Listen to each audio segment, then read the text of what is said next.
Channel आकार academy में। चलिए फटाफट चालू करता हूं मैं। आज आपके लिए मोस्ट इंपॉर्टेंट क्वेश्चन है 2023 के बोर्ड एग्जाम से संबंधित क्वेश्चन है, ठीक है ना। इसको देख लीजिए, यह प्रश्न आ सकता है आपके बोर्ड एग्जाम में, ठीक है। चलिए फटाफट देखते हैं, आगे बढ़ता हूँ हम। सही विकल्प, चलिए देखिए फर्स्ट क्वेश्चन आपका सही विकल्प है, ठीक है ना। सही विकल्प में फर्स्ट क्वेश्चन पूछ रहा है आपसे, छोटा मेरा खेत कविता का हिंदी में रूपांतरण किसने किया। तो किसने किया, क्या लगता है आपको? इसमें सही उत्तर आपका कौन सा है? भोला भाई पटेल होगा। चलिए आंसर नंबर है भोला भाई पटेल। प्रश्न नंबर 2 देखिए, कौन सा भाव सुसुप्ता अवस्था में विद्यमान रहता है। सेकंड क्वेश्चन बेटा आपका, कौन सा भाव सुसुप्ता अवस्था में विद्यमान रहता है। तो इसका आंसर क्या हो लगता है आपको? क्या होगा आंसर, इसको फटाफट से कमेंट करके बताओ जल्दी से। ऑप्शन नंबर ए होगा स्थायी भाव। प्रश्न नंबर 3 है आपका, उत्पीड़न का अर्थ क्या है। उत्पीड़न का अर्थ क्या है, कौन सा ऑप्शन है आपको, क्या लगता है? जब पता है तो आंसर बताओ जल्दी से। उत्तर नंबर 64। प्रश्न नंबर 4 है आपका। प्रश्न नंबर आप लोग 4 देख लीजिए जल्दी से। धात के वही 3 पात होना का अर्थ क्या होता है। इसका आंसर क्या होगा? सही उत्तर आपका होगा आंसर नंबर 2 सदा एक साथ, ठीक है ना। प्रश्न नंबर 5 आप देख लीजिए जल्दी से। सिंधु सभ्यता के सौंदर्य बोध को क्या नाम दिया गया। कौन सा ऑप्शन होगा इसमें, कौन सा ऑप्शन होगा? ऑप्शन नंबर बी होगा समाज घोषित, ठीक है ना, समाज घोषित होगा इसमें। चलिए लास्ट क्वेश्चन है, जल्दी देख लीजिए। सही विकल्प का लास्ट क्वेश्चन है। प्रश्न नंबर 6 कौन बताएगा लास्ट क्वेश्चन। समताओं के बीच का काम का विभाजन कौन कहलाता है, क्या कहलाता है? जल्दी बताओ, क्या कहलाता है? बीट कहलाता है। क्या कहलाता है? बीट, बीट कहलाता है, ठीक है ना।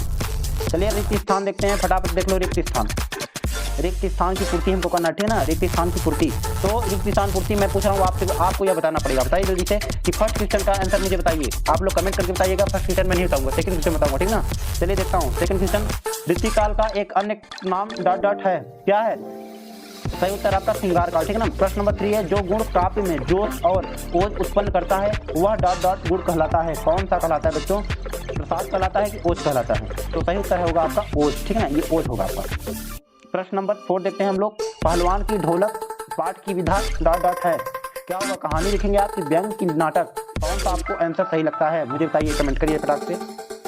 कहानी होगा आपका सही आंसर, ठीक है ना। वाक्य डॉट डॉट शब्द समूह हैं, कौन से समूह हैं? सार्थक है, निरर्थक, व्यंग्यात्मक, कौन से समूह के हैं? तो यह सार्थक समूह के हैं, ठीक है ना, सार्थक। फटाफट टिक लगाते जाओ और लाइक करते जाओ।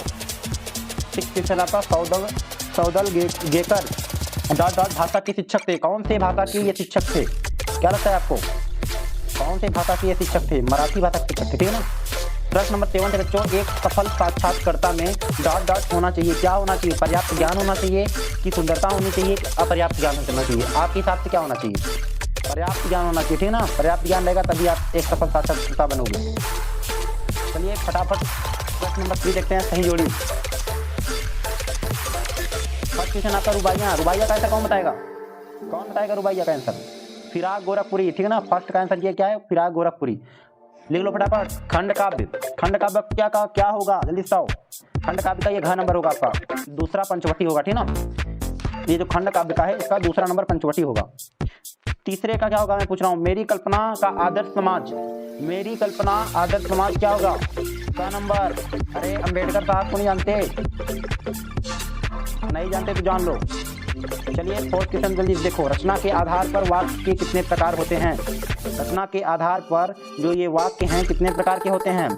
देख लो, ये रचना का ये 4th क्वेश्चन है और यहाँ पर इसका आंसर है, ये आपका आंसर यहाँ पर है अंगा नंबर, ठीक है ना। ये है आपका आंसर, 4th का आंसर है, मैं लिख दे रहा हूँ, ठीक है ना। समझ लो फटाफट।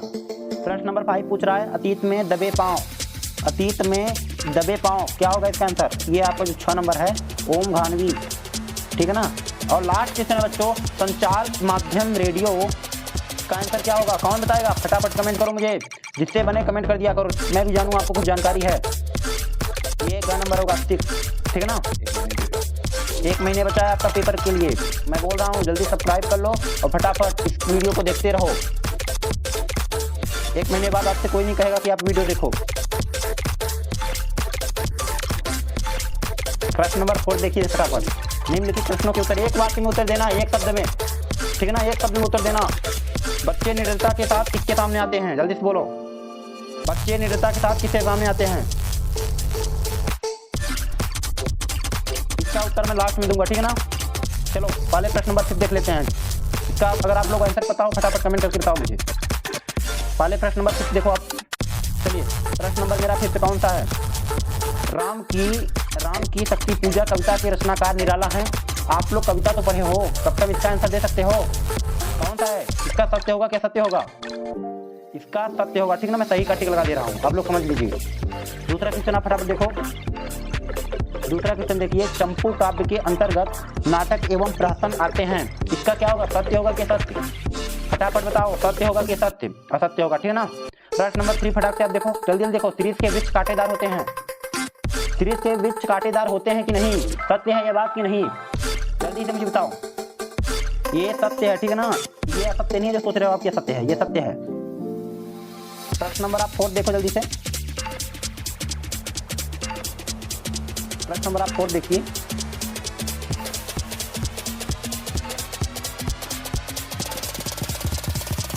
प्रश्न नंबर 4 है आपका, लोकोक्ति और मुहावरे समान नहीं है। क्यों नहीं है समान? क्या ये समान है कि नहीं? आप लोग को क्या पता है? सत्य है, समान नहीं है, ठीक है ना। सत्य है आपका। जूझ, प्रश्न नंबर 5 है आपका, जूझ कहानी गोदान उपन्यास का अंत नहीं है। क्या यह सत्य है? कौन बताएगा? क्या यह सत्य है? हाँ यह सत्य है। गधो, असत्य है। बार बार बोल रहा हूँ कि पेपर आ गया है, 1 महीने बचा है, देख लीजिए अभी भी। प्रश्न नंबर 6, समाचार लेखन के 7 प्रकार होते हैं। क्या यह सत्य है? बिल्कुल असत्य है, ठीक है ना। फटाफट देखो, ये मोस्ट इंपॉर्टेंट क्वेश्चन बेटा है आपके लिए। इसको आप मजाक में मत लीजिएगा, फटाफट इसको देख लीजिएगा। एक बार मैं बोल रहा हूँ, बार बार बोल रहा हूँ। ये जो प्रश्न नंबर 6 है, प्रयोगवाद की कोई 2 विशेषताएं लिखिए, ठीक है ना। ये मोस्ट इंपॉर्टेंट क्वेश्चन है आपकी। फटाफट देखिए, प्रश्न नंबर 7 थे बच्चों। इस सभी के आंसर मैं लास्ट में दे दिया हूँ आपको, फटाफट इसको आप देखते जाइए। प्रश्न नंबर 7 देखिए। प्रश्न नंबर 8 फटाफट देख लीजिए। इन सभी के उत्तर मैं आपको लास्ट में दूंगा, ठीक है ना। चाहिए तो आप स्क्रीनशॉट लेते रहिए। प्रश्न नंबर 11, 12 देखते रहिए, ये मोस्ट इंपॉर्टेंट है। रोजी रोटी वाला तो बहुत इंपॉर्टेंट बेटा, इंटरनेट तो मुझे बहुत इंपॉर्टेंट दिख रहा है। रचनाकार तो आप जरूर देख लीजिएगा, ये आपकी 4 नंबरी 3 नंबरी प्रश्न है, ये आपको पता है इतना, ठीक है। गद्यांश को पढ़ लीजिएगा एक बार तो आपको समझ में आ जाएगा। गद्यांश बहुत कठिन नहीं है, कठिन होगा तो आप लोग कमेंट करिएगा, मैं आपको जरूर बताऊंगा इसके बारे में। फटाफट देखते रहिए। इसका मैं आंसर लास्ट में एक समान लिखा हूँ, एक लाइन से आपको हर एक क्वेश्चन मिल जाएंगे। 21 क्वेश्चन है आपका, देख लीजिए इसको फटाफट। 22 क्वेश्चन है, इसमें एप्लीकेशन दिया है, तो फर्स्ट से आंसर है, ठीक है ना। प्रश्न नंबर फर्स्ट से आप लोग फटाफट इसको स्क्रीनशॉट लीजिए। प्रश्न नंबर फर्स्ट से देखिए, आ का भोला होगा, ये स्थायी भाव, तीसरा का शोषण, सदा एक साथ, समाज घोषित। ये 5 क्वेश्चन हो गए आपके। क्वेश्चन नंबर 2 का आंसर फटाफट देखो। क्वेश्चन नंबर 2, क्वेश्चन नंबर 2 का फटाफट स्क्रीनशॉट लीजिए, स्क्रीनशॉट लीजिए। चलिए प्रश्न नंबर 3 का स्क्रीनशॉट ले लो बेटा जल्दी से। प्रश्न नंबर 5, प्रश्न नंबर 5, प्रश्न नंबर 6, प्रश्न नंबर 5 आपने देखा, स्क्रीनशॉट ले लिए। ये प्रश्न नंबर 5 का फटाफट स्क्रीनशॉट लीजिए। 4th का ले चुके आप। ये रहा आपका प्रश्न नंबर 6 का, जो मैंने इंपॉर्टेंट के तौर पर बोला था, इसे आप आंसर देख लीजिए, जल्दी से इसका स्क्रीनशॉट ले लीजिए। प्रश्न नंबर 7 का भी स्क्रीनशॉट ले लीजिए जल्दी से आप, ये भी मोस्ट इंपॉर्टेंट है। मैं इसमें बता रहा हूँ जितने भी आपको क्वेश्चन दिया हूँ ये सभी इंपॉर्टेंट। भ्रांतिमार अलंकार है, इसका आप लोग फटाफट देख लीजिए। अगर आप लोग को अच्छे से नहीं समझ में आएगा उदाहरण तो मैं आपको एक नई वीडियो बना के दे दूंगा, ठीक है ना। कमेंट करके बताइएगा, अच्छी लगेगी तब, नहीं लगेगी तो कोई बात नहीं। प्रश्न नंबर 10 देख लीजिए, जीवनी एवं आत्मकथा में अंतर है आपका, ये भी मोस्ट इंपॉर्टेंट क्वेश्चन है आपके लिए। प्रश्न नंबर 11 का फटाफट स्क्रीनशॉट लीजिए बच्चों, स्क्रीनशॉट लेते जाइए, मैं बोलता जा रहा हूँ, स्क्रीनशॉट आप लोग लेते जाइए। प्रश्न नंबर 12 है आपका ये। प्रश्न नंबर 12 का आंसर आप देख लो फटाफट। प्रश्न नंबर 13 है, ठीक है ना। ये 13 है, ये 14 15 का आंसर अच्छे से देख लो, जल्दी जल्दी देखो। प्रश्न नंबर 15 इंटरनेट के बारे में पूछा गया, तो इंटरनेट के बारे में आप बता दो। 15 आपने देखा, प्रश्न नंबर 16 देखिए जल्दी से, जल्दी जल्दी देखो। प्रश्न नंबर 17 आप देखिए,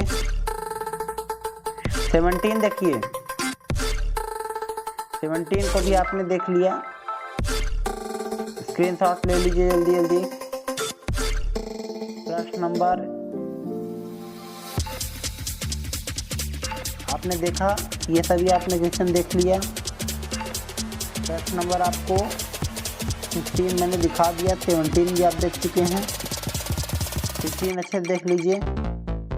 17 ये अगला आपका साहित्य में स्थान 16 का देख लीजिए।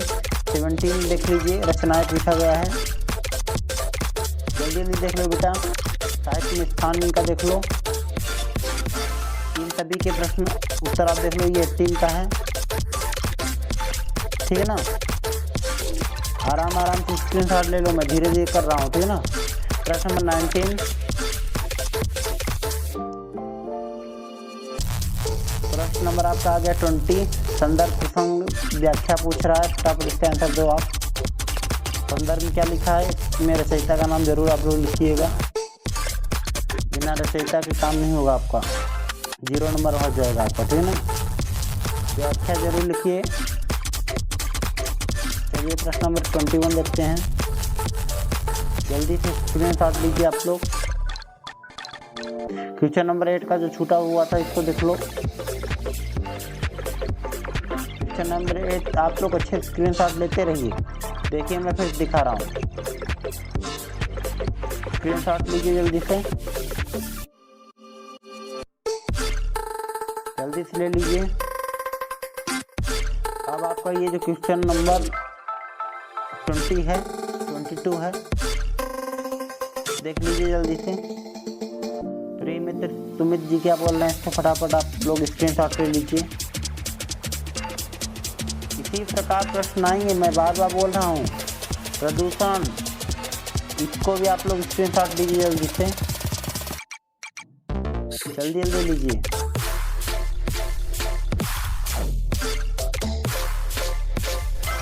ले लिया आपने, ये आपके निबंध का पूरा दिखा रहा है। चलिए यहाँ से आपका समाप्त हुआ, धन्यवाद। आप सभी लोग को अगर ये वीडियो अच्छी लगी तो लाइक सब्सक्राइब जल्दी कर दीजिएगा, ठीक है ना। नेक्स्ट अगले वीडियो मिलेंगे हम लोग। अगर मैंने इन सभी में कुछ गलत वर्ड बोल दिया होगा तो मुझे माफ़ कर